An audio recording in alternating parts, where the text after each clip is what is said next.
哇！各位靚仔靚女，歡迎翻嚟焦點新聞台，我係你哋嘅老友。我哋今日唔係喺什麼高尚場合，就當係坐喺茶餐廳，叫多一杯奶茶，慢慢傾偈。今日個話題係咩？係今個復活節假期係咁，仲唔係返工定係放假咁簡單，而係60萬港人同時回港，塞爆港珠澳大橋4公里車龍，40分鐘等候過關。仲有啲人喺珠海市區就已經開始霎眼睜，嗌聲嘆氣，諗緊我今日係咪應該早啲走？而我哋今日除咗講塞車，仲要認真討論一個問題，就係嗰啲話港珠澳大橋係大白象嘅人，依家係咪想出聲？你仲有冇提及大白象3個字嗎？哈哈哈！我哋唔急，慢慢講。好，奶茶上台，開始傾。我哋先講啲數字，因為數字最打臉。今個復活節係5日長假，由4月3日至7日，唔係什麼平平無奇嘅假期，係港人大遷徙。整個假期共有235.8萬人次港人離境，係咁，唔係235萬隻雀仔飛過，係235.8萬人次。香港仲有幾多人先得解？大約750萬咯。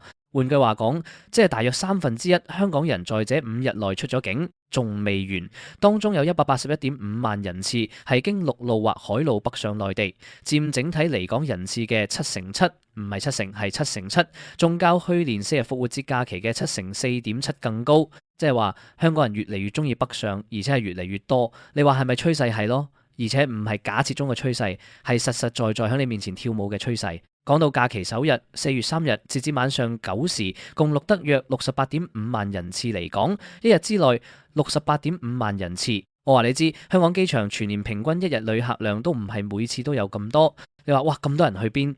梗係北上咯。好，講完出發，講翻講。最後一日即係4月7日，係最精彩嘅一日。截至晚上9時，共有61萬人次港人回港。61萬，一日之內，香港地鐵荃灣線由中環去荃灣一程差不多個幾鐘，載客量係有限嘅。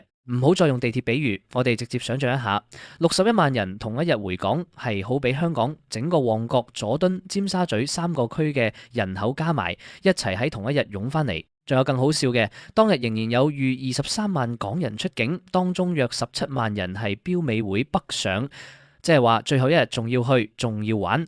我唔知啲標美人係勇敢定係傻，但我深深尊重佢哋嘅熱誠。佢哋大概係食完最後一晚深圳宵夜，食到凌晨先返，然後第2日返工依然笑容滿面。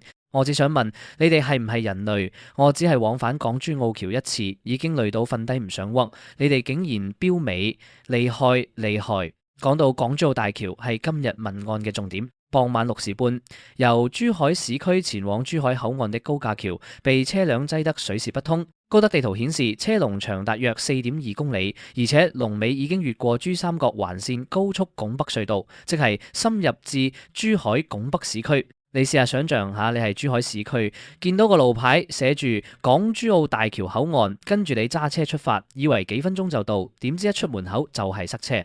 塞車在哪？在高架橋上，不係100-200米，係4.2公里，仲唔知係橋上塞，連珠海拱北市區都有車龍，即係你仲未上橋，喺市區已經開始等。到咗珠海口岸，你以為過到關，排隊超過500米，候檢時間逾40分鐘，官方形容係極度高峰。哇，極度高峰係幾誇張，即係話唔係普通高峰，唔係一般高峰，係極度，係最高規格嘅嘥，成個官方系統都彈出紅色警示俾你睇，話你知依家唔係喊一句快啲行就解決到嘅情況。我幫大家算一算，如果你傍晚6時半喺珠海市區出發，等車龍加過關，保守估計起碼要捱到晚上8時半、9時先可以正式踏上大橋，跟住仲要坐接駁巴士過橋，再入香港口岸過關。你話係咪考驗耐性？唔好怪你哋標美，怪就怪今次長假太長，去玩太好玩，大家都唔捨得走。採訪記者問港人點解咁多人北上，有位去福建拜山嘅港人最直接，佢講咗一句話，講到我心坎裏。香港一碗麵50-60蚊，內地一碗麵10幾20蚊，平好多。係咯，就係咁簡單。你唔需要大道理，唔需要什麼經濟分析報告，唔需要學者出嚟講幾千字，一碗麵嘅差價就解釋晒為什麼235.8萬人次要喺5日之內出境。香港一碗麵50-60蚊係正常嘅，我唔係話香港黑心，係成本係咁，租金係咁，人工係咁，香港嘅麵食就係要賣50-60蚊先計到數。你話食完係唔係有罪疚感？係有嘅，特別係你隔壁台嗰對情侶，一人叫一碗，加埋飲料，輕輕鬆鬆200蚊。但係去內地，同樣一碗麵10幾20蚊，你仲可以叫多一碟小菜，一個人飲埋飲料，總共可能都係30-40蚊人民幣，換翻港幣40幾50蚊，但係你食咗2個人份量，你話係咪抵？係抵嘅。而且內地近年嘅餐飲質素真係有所提升，好多城市都有本地特色小食、平靚正嘅餐廳，仲有各類款式嘅甜品、火鍋、燒烤，幾十蚊人民幣食一餐係尋常事。香港人係精打細算嘅，你話我哋係貪平，唔係物超所值喎。呢兩個概念唔一樣，貪平係要求最低價格，但物超所值係預算之內追求最大享受。香港人係後者，相信我。好，講完點解去，我哋講點去。另一位受訪港人講咗一句好有分量嘅話：高鐵方便過飛機，係咪真係咁？我哋認真討論一下。今次唔係吹水，係乾貨分析。高鐵，廣深港高鐵由香港西九龍站出發，去廣州南站大約40分鐘，去深圳北大約14分鐘，速度快。市區到市區冇需要去機場，冇需要提早2-3個鐘到，冇需要託運行李喺輸送帶前等到頸都長。高鐵嘅優勢係時間效益高，特別係去廣州、深圳、佛山、東莞一帶，高鐵係毫無疑問最方便嘅選擇。你喺香港食完午飯，坐上高鐵，下午3時已經喺廣州嘆下午茶，仲可以去珠江邊行呢種速度，飛機真係輸晒。高鐵嘅缺點係唔係去每個城市都方便。如果你要去成都、武漢、北京，雖然有高鐵，但係坐高鐵去北京係8個鐘，成都仲可能超過10個鐘，係幾考驗你嘅屁股同耐性。呢個情況下，飛機確實是比較合理嘅選擇。飛機嘅最大優點係，一旦你去嘅地方超過5-6個鐘車程，飛機就勝出。你由香港飛成都大約3個鐘，飛北京差唔多3個鐘，而且仲有直航。仲有係坐飛機，你可以睇機上娛樂，瞓一覺醒翻來已經到目的地。飛機嘅缺點係你要提前到機場，香港機場係赤角。如果你住係新界東或者九龍，去機場搭機場快線至少半個鐘，仲要提早2個鐘到，即係話光係喺香港準備起飛，你已經花咗接近3個鐘，加埋目的地嘅機場係喺市郊，你仲要再坐車去市區。短途嚟講，高鐵真係贏晒，自駕過港珠澳大橋。自駕係今次復活節最能體現打硬仗精神嘅方式。4.2公里車龍，40分鐘過關。換作係我可能已經喺車裏面食晒帶去嘅零食，聽晒 playlist， 撥打晒所有朋友電話，然後嗌晒啤。自駕嘅優勢係靈活，你可以去嘅地方多，行李自由，冇需要配合班次時間，特別係一家大細或者一班朋友出行，自駕性價比極高。不過自駕嘅挑戰就係香港牌和內地牌係唔同嘅，要過港珠澳大橋自駕，你需要持有港澳車牌或者係通過一地兩檢跨境車輛安排，相關手續同配額係有一定限制，唔係人人都可以輕鬆自駕入珠海。所以綜合以上，如果你問我嘅最終建議，去廣深一帶短途高鐵冇腦最正，去距離遠嘅城市，例如成都、武漢、哈爾濱，飛機勝出。一家大細行李多冇趕時間，自駕過橋要有心理準備等。高鐵方便過飛機，呢句話係有條件成立嘅，條件係你去嘅城市係高鐵直達，而且係廣東省或者附近地區。超出呢個範圍，飛機依然係更有效率嘅選擇。好，呢一段係我最期待講嘅部分。回到網向頻道提及嘅一個重要歷史，港珠澳大橋落成初期，有聲音話佢係大白象工程。大白象呢個詞係英文 White Elephant 嘅直譯，本意係養起上嚟貴，但又冇乜用，無端端係一個累贅。